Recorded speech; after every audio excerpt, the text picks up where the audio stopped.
Il est 7 h ce samedi matin à l'église Saint-Sulpice. De leurs fenêtres, les habitants du 6e arrondissement de Paris peuvent voir une foule immense rassemblée sur la place devant l'église. Ce sont les milliers de participants du Pélé de Chartres de Notre-Dame de Chrétienté qui célèbrent une messe en forme ancienne du rite romain pour lancer leur pèlerinage annuel.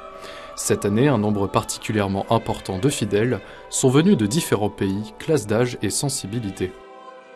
Il n'y avait pas de raison particulière pour lesquelles on aurait pu prévoir une telle augmentation des inscriptions au Pélé, mais en même temps, voilà, il y a une fougue de la jeunesse, il y a un élan vers Chartres, il y a l'après-Covid, il y a toute une série de circonstances aussi qui font que les jeunes, puisque c'est essentiellement des jeunes, ont envie de manifester leur enthousiasme.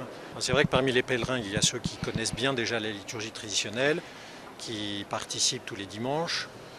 Et puis il y a ceux qui viennent de temps en temps, qui l'aiment, et ça attire des jeunes qui ne sont pas forcément des habitués de la messe traditionnelle. La volonté du pape de limiter l'usage du missel de 1962, publié par Saint Jean XXIII, avec son motu proprio Traditionis Custodes de 2021, a suscité l'incompréhension chez nombre de ses fidèles, comme Hubert qui vient de Belgique, ou Dauphine qui rappelle son attachement à l'Église et même au Concile Vatican II. Je pense qu'on a beaucoup à apprendre aussi de ce qui Vatican II nous a apporté, tout ce qui est participation du public, pas du public, des fidèles.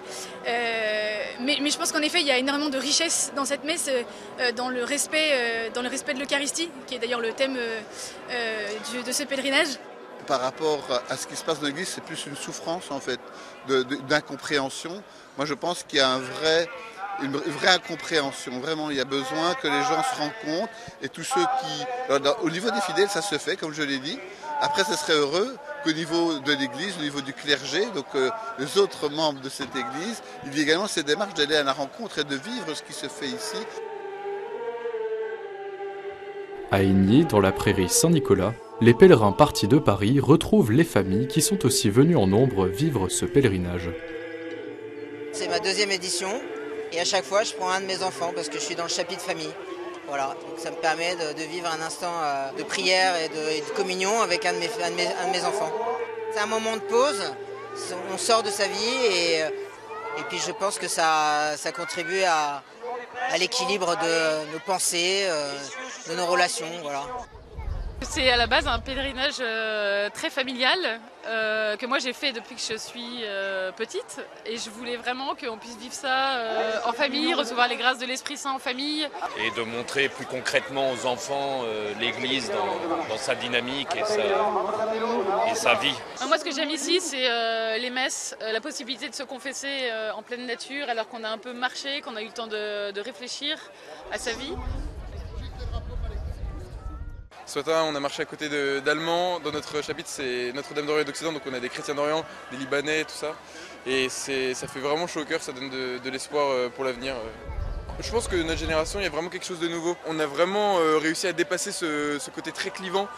Moi, j'ai des amis qui vont à la messe traditionnelle un dimanche et l'autre qui vont à l'Emmanuel ou dans d'autres paroisses en rite ordinaire.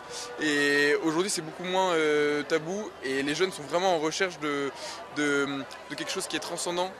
Quelque chose qui les fait vivre en fait d'un feu, parce qu'on n'a plus une société chrétienne. Donc la messe, c'est vraiment le moment où on doit se ressourcer, reprendre de la force. Et je trouve que partout où ça porte des fruits, c'est ça où il faut rendre grâce à Dieu. Ce Pélé est aussi un moment important pour les centaines de prêtres et séminaristes qui y prennent part. Un temps fort d'enseignement, de confession et de célébration qui raffermit leur foi et leur vocation. On assiste à des miracles permanents pendant ce pèlerinage, qui sont la conversion des âmes, l'affermissement de ceux qui doutent. Et nous-mêmes aussi, on est complètement affermis, parce qu'on est aussi un chrétien parmi d'autres, même si on est prêtre. Et on est complètement affermis dans cette conviction-là. Et donc c'est surtout ça la grande joie de ce pèlerinage. Après 3 jours de voyage et 100 km, les pèlerins arrivent au bout de leur périple en la cathédrale Notre-Dame de Chartres. C'est Monseigneur Christori qui les accueille. Dieu désire combler chacun selon sa volonté pour notre salut et pour l'avènement du royaume. Notre société attend votre témoignage.